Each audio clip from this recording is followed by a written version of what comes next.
In this video, I'm going to teach you how to update BIOS on your ASRock A320M-HDV. It's a very easy process, so make sure to follow along. In this video, I'm going to give you easy to follow instructions on how to update the BIOS for this particular model of motherboard from ASRock or any other one. The steps are generally going to be the same.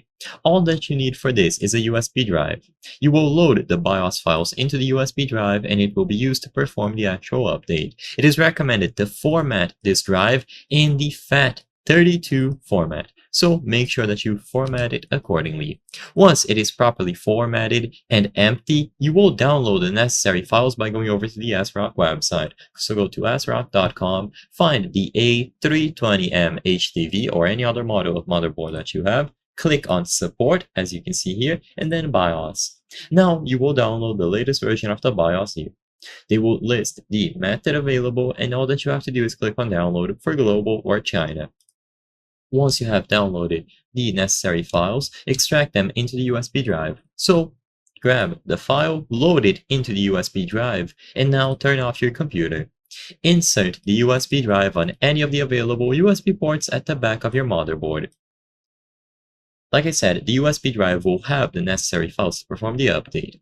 Now, load into the BIOS. This will usually be done by pressing delete over and over while your computer reboots. So by pressing delete over and over, you access the BIOS interface, and in here you have to press F6 to go into advanced mode. So if you see a button that allows you to switch from easy to advanced mode, either click on it or press F6. Once you are in this advanced view, what you have to do is go over to Tool.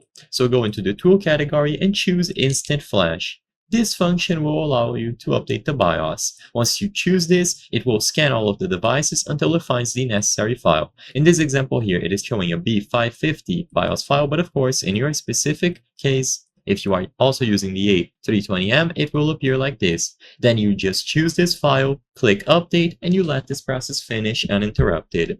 I hope I was able to help you on how to update BIOS ASRock A320M-HDV. If this video helped you, please be sure to leave a like and subscribe for more very easy tips. Thank you for watching.